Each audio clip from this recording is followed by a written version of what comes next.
পর্ব ১ রহস্যময় phone call. এক সন্ধ্যায় গোয়েন্দা আরাফ তার অফিসে নথি পর্যালোচনা করছিলেন।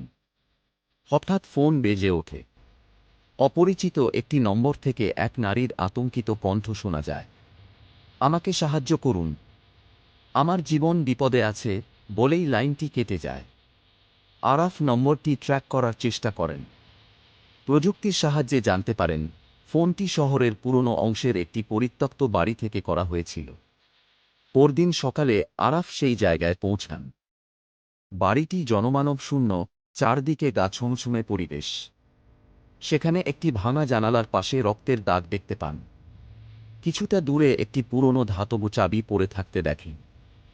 চাবির ওপর খোদাই করা ছিল ব্লু হ্যাভেন। এই হোটেলের নাম তার কাছে অপরিচিত। পর্ব ২ চাবির রহস্য। চাবিটি নিয়ে আরাফ শহরের বিভিন্ন জায়গায় অনুসন্ধান শুরু করেন। শেষে জানতে পারেন ব্লু হ্যাভেন শহর থেকে প্রায় ২০ কিলোমিটার দূরে একটি পুরনো হোটেল। স্থানীয় লোকেরা বলেন একসময় এটি সমৃদ্ধশালী ছিল, তবে ১ বছর আগে রহস্যময় একটি মৃত্যুর পর হোটেলটি বন্ধ হয়ে যায়। আরাফ সেখানে যাওয়ার সিদ্ধান্ত নেন।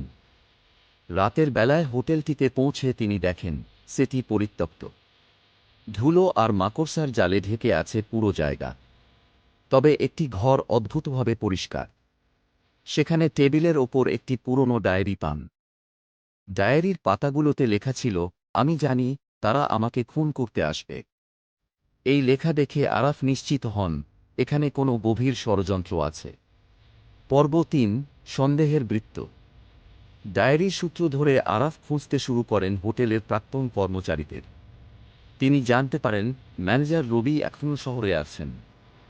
রবি জানান মৃত নারীটি ছিলেন হোটেলের মালিকের মেয়ে মায়া। মায়ার মৃত্যু আত্মহত্যা বলে প্রচারিত হলেও রবি সন্দেহ করেন এটি খুন। আরাফ রবির তথ্য যাচাই করতে হোটেলের পুরনো স্টাফদের সাথে কথা বলেন। তারা জানান মায়ার মৃত্যুর আগের রাতে হোটেলের পক্ষে চিৎকার শোনা গিয়েছিল, তবে সকালে লাশ পাওয়া যায়। মায়ার রুম থেকে কিছু মূল্যবান কাগজপত্র ও গহনা অদৃশ্য হয়ে যায়। আরাফ বুঝতে পারেন সম্পত্তি সংক্রান্ত কোনো ব্যাপার এখানে জড়িত। পর্ব ৪ অন্ধকারের মুখোমুখি। আরাফ আবার ব্লু হ্যাভেন এ ফিরে যান। তিনি খুঁজে পান একটি গুপ্ত দরজা। দরজার পেছনে একটি সিন্দুক, যা খুলতে ওই চাবিটি কাজে লাগে। সিন্দুকের মধ্যে ছিল মায়ার শেষ চিঠি। চিঠিতে মায়া লিখেছিলেন, রবি আমার উপর নজর রাখছে। সে চায় বাবার সমস্ত সম্পত্তি। আমি যদি মরে যাই তার জন্যই মরব। এই তথ্য জানার পর আরাফ রবিকে মুখোমুখি করেন।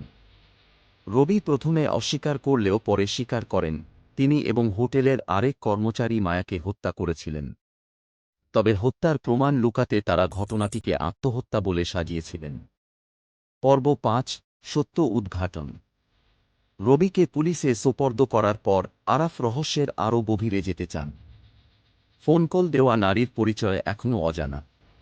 তার খোঁজ করতে গিয়ে আরাফ জানতে পারেন মায়ার ছোট বোন শিলা এখন শহরের বাইরে এক মনোরোগ চিকিৎসা কেন্দ্রে রয়েছেন। শিলাই ফোনটি করেছিলেন। তিনি জানতেন তার বোনের মৃত্যুর পেছনে কারা দায়ী, কিন্তু ভয়ে মুখ খোলেননি। আরাফ শিলার কাছে যান এবং তাকে আশ্বাস দেন সে এখন নিরাপদ। শিলার সাক্ষ্যের ভিত্তিতে রবির অপরাধের বিচার নিশ্চিত হয়। ধন্যবাদ আমাদের ভিডিওটি দেখার জন্য। যদি ভালো লেগে থাকে তাহলে একটি লাইক দিন এবং আপনাদের বন্ধুদের সঙ্গে শেয়ার করুন। নতুন নতুন ভিডিওর আপডেট পেতে চ্যানেলটি সাবস্ক্রাইব করুন এবং পাশে থাকা ঘন্টার আইকনে ক্লিক করুন। আপনাদের সমর্থন আমাদের অনুপ্রাণিত করে।